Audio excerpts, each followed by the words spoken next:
I asked Warren Buffett, I said, what made you the wealthiest man in the world? And he smiled and he said, 3 things.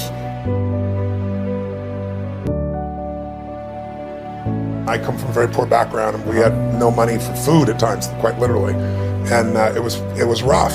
So I want to make sure money wasn't an issue for my future family. So I figured out how to make money, and I figured when I was 23, I figured out how to make $1 million in a year. I went from 38,000 to $1 million, and you don't do that by some new strategy. It was a psychological shift as well as a strategy shift. Right.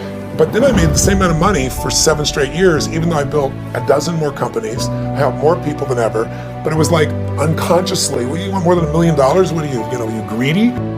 I finally decided, listen, if I can make 38,000 to $1 million, it's not about money, it's like growth. So I went, I want to make $3 million, but I want to make more of it while I sleep. But then I really began to realize it doesn't matter how much money you make. It's really your capacity to take your creativity and stop trading time for money. It's the worst trade in the world. Everybody's a financial trader. Yeah. They don't realize they're a trader. They're trading time. You can't get more time. So, well, the first thing you want to teach anybody, a child, a kid, anybody is, ask Warren Buffett, I said, what made you the wealthiest man in the world? And he smiled and he said, 3 things. He said, living in America, great opportunities, having good genes, so I lived a long time, and he said the last thing is compounded interest. And we all know about compound interest, but I give the example of the book of this guy, Theodore Johnson, worked for UPS, never made more than $14,000 in income in his entire life in a year. And in old age, he was worth $70 million. And how did he do it? All he did was he took a percentage of his income. His percentage was 20%. Now his family said, we can't save any money. But he met a friend who said, if you pretend there's a tax, and the tax just took the money away from you, and you never see it, the money just comes out of your account and goes in an investment account, you'll be financially free. So he was disciplined, he didn't look at it, it happened. $70 million by compounding. So people's mistake is, and kids don't know this, adults don't know this, that you won't earn your way there, but you can compound your way there. Yeah. What I want to do is say, where do you put that money? The second trick is you really have to understand where you're going to get hurt, because the fees are just destroy people.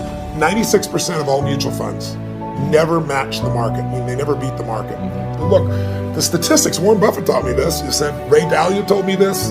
David Swenson, who took Yale from $1 billion to $24 billion in 2 decades. These are people telling me this. Right. Nobody beats the market except a couple of unicorns that nobody has access to. And I said, I didn't say you're not one of them, but I said, here's the truth.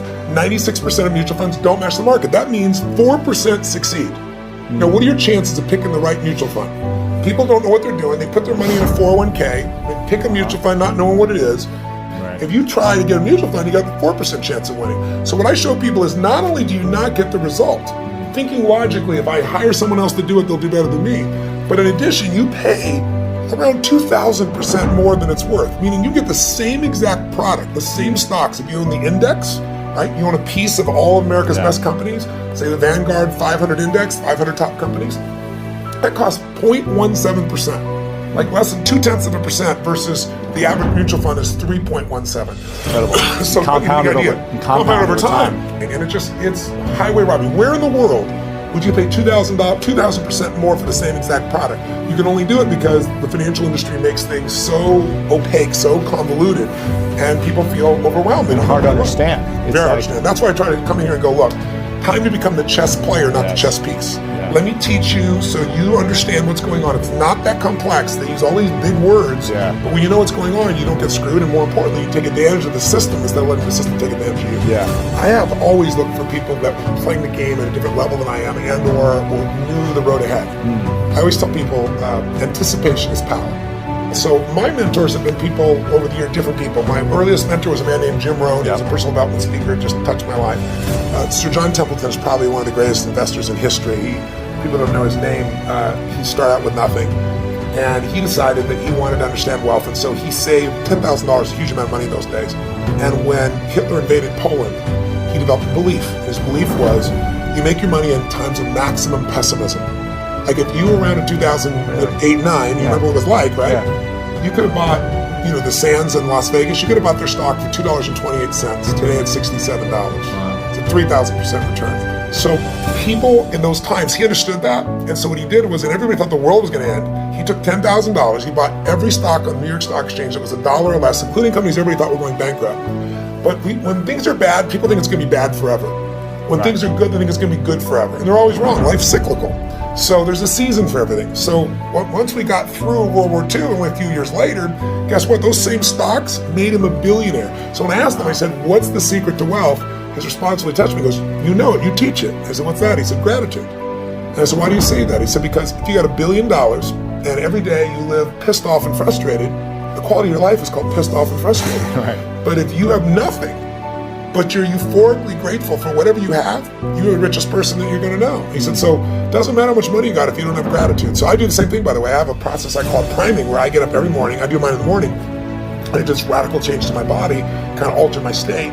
And then I do 10 minutes, I never miss. And my first 3.5 minutes is what I'm really grateful for. And I make myself think of at least one of those three that's something really simplistic, instead of something giant. You know, the wind in my face, the look in one of my kids' eyes, you know, something of that nature. And then I do 3 minutes of strength and healing, and I do 3 minutes of what I'm going to create in my world. And I do that for a minimum of 10 minutes every day, because I believe you have to condition it. You don't just hope that stuff shows up. And then I start reading and feeding my mind, and then I develop this little system. And the system is really simple. And I tell people now, as I say, number one, every single day, you got to feed and strengthen your mind. Until you do that, you're always going to be in fear. Because fear is automatic. The human brain is designed for survival. It's not designed for success. Your brain is not designed to make you happy. That's your job. Right. And the only way you're going to do it is if you feed your mind, because otherwise, weeds grow automatically. My coach, my mentor, Jim Rohn, used to tell me, so Tony, every day you got to stand guard at the door of your mind. You got to watch what's going in, because if you're not careful, stuff will go in. Right. So every day I decided, I used to go to the library, because it's the only place you can go. And I read biographies, I read people's lives, and it would make me go, wait a second, as bad as I think it is, the greatest people in the world had it worse. Sure. So there's something here. So you feed your mind. Jim Rohn used to say to me, skip a meal, but don't skip reading. He said, read 30 minutes a day. I don't give a damn what it is. Wow. And today, I don't mean internet crap. I mean, read something, a biography, read something that's a strategy, read something that's going to change your life. And the second thing I tell people is, feeding your mind's great, you've got to also strengthen your body. And you do that as an athlete naturally. I learned to do that because fear is physical, right? You know where you feel it. And if you go work out, if you go lift, if you go run, even if you're out of shape, you just go for an intense walk, that experience alone changes your life. Every day of my life, the first thing I do before I do my priming, if I'm at one of my homes, I jump into some hot water for fun, and then I jump in freezing water. And I have, a river, at one of my homes in the valley, and I've got cold plunges everywhere else. So I go in 57-degree water, boom. And what it does is, it's teaching my brain, I tell my brain what to do, and it does it.